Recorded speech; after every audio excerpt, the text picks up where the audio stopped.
Okay, good morning. So this is lesson 3. We are going to continue on with osmosis today. We are roughly on page 122 and 123 of our purple book. So you'll be a page or two in front of me or behind me. We're going to look at 3 scenarios today.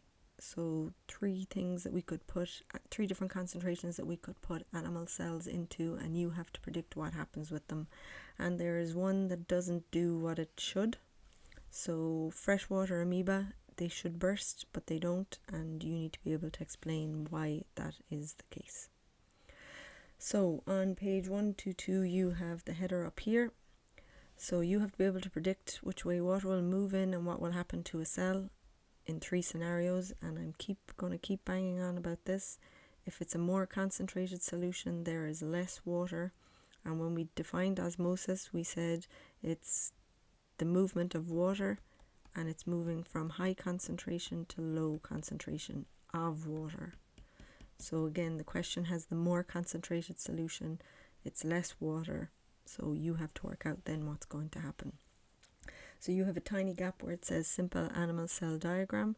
So the thing that you need to be aware of is for animal cells that they only have cell membrane. So if there's water, too much water goes into them, they're going to burst, and if you remove too much water, then they're going to shrivel up and die. And in terms of our 3 scenarios, just to put it really, really simply, we're going to put an animal cell into a solution that is the same concentration as it. We're going to put it into a less concentrated solution, and we're going to put it into a more concentrated solution. And you need to be able to predict if it's less concentrated, what does that mean in terms of water? Which way will water move? So let's get to it.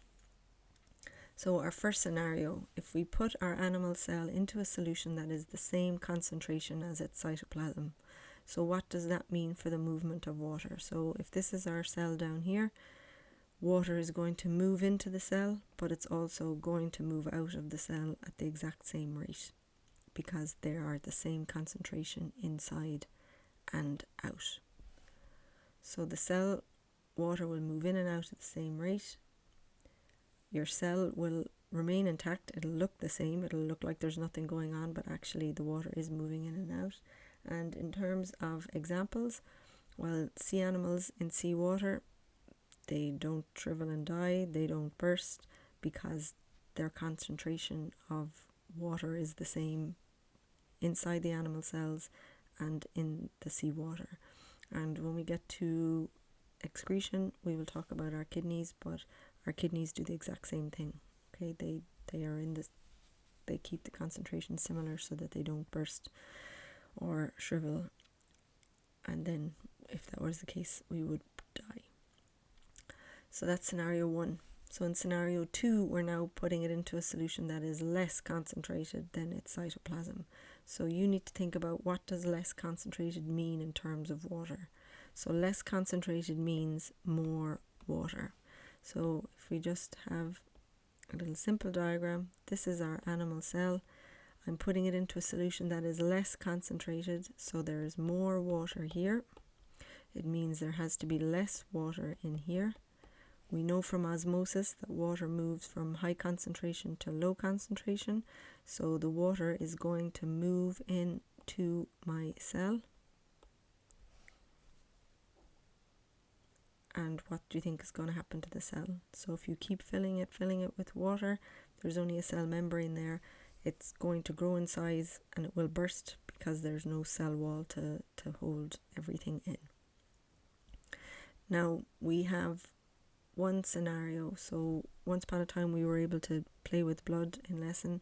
Because of HIV we can't, but you could have done a really, really simple experiment with a pinprick, take a little bit of blood and put it in to water, and you would actually see the little blood cells burst and the solution kind of go very, very red, because all of your hemoglobin and everything inside your red blood cell would leach out into your water. But there's also another example of our course. So freshwater amoeba, these are little microscopic organisms. they live in water that is less concentrated than them, and they technically should burst because all of the water moves in to them. So this is a picture of an amoeba here, and water is going to move in, and these guys should burst, but they don't. And again, they don't have a cell wall, so technically if all of that water moves in, it's going to keep on coming in. It should burst, and they don't. And here, I'll give you a little look at this.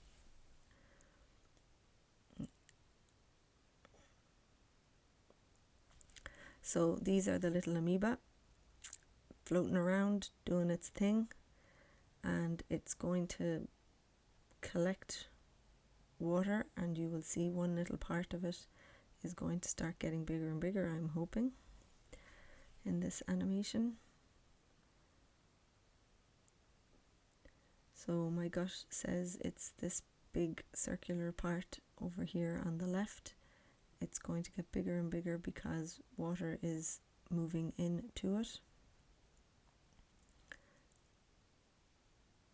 So the reason this is grainy is because these guys surround their prey and dissolve them and digest them. I'm waiting for now a good part of this. Okay, so this is the guy that has it. So you should be able to see a little bubble is appearing here down at the bottom. So that's all of the water, and then the amoeba actually expels it. So it'll keep filling, and it'll keep then shrinking. So you can, if you keep watching them, and it is a thing called a contractile vacuole, and it'll keep on doing that until for its lifetime. But if it didn't have it, it would burst. Nope, wrong one, apologies. Okay, so it's in the diagram, this is your contractile vacuole. So any water that is moving into your freshwater amoeba is collected there, and then it just moves it out to the side to its membrane, and it expels the water. So what you need to know is it controls osmosis using the contractile vacuole, which collects and expels water and preventing it bursting. Now, there are seawater versions of these amoeba, and they don't have contractile vacuoles and they don't burst. So can you think about why that might be? So the reason for that is the concentration of salt or water is the same inside and out of the seawater amoeba. So the water isn't filling them up, they're not losing any water, they're just getting along their day. So this is essentially scenario 1 that we looked at earlier. And the last scenario is what would happen if we put our animal cell into a solution that is more concentrated than its cytoplasm. So you again have to think, if it's more concentrated than the cell, that means less water. So if we draw our little scenario again, we put in our little animal cell. It is in a solution that is more concentrated, so there's less water, which means there must be more water inside our cell. So osmosis says water will move from a high concentration to a low concentration across the semi-permeable membrane. So in this case, water is going to move out of your cell. Your cell will then shrivel up and die, which is not good because once that happens, it can't function. Again, with blood cells, we could do a little thing where you put them into salty water and they shrivel.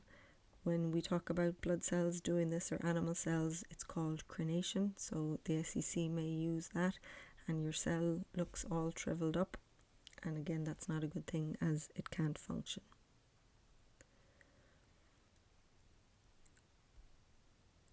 So that brings us to the end.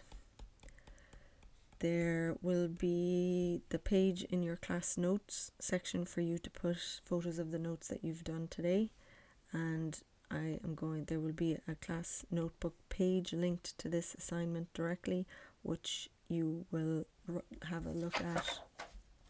Let me see, can I find it? It's on page 130. You're going to be filling in the left hand side for the different scenarios. Can you explain what's happening if you're putting animal cells into different solutions. Okay, so thank you very much. Talk soon.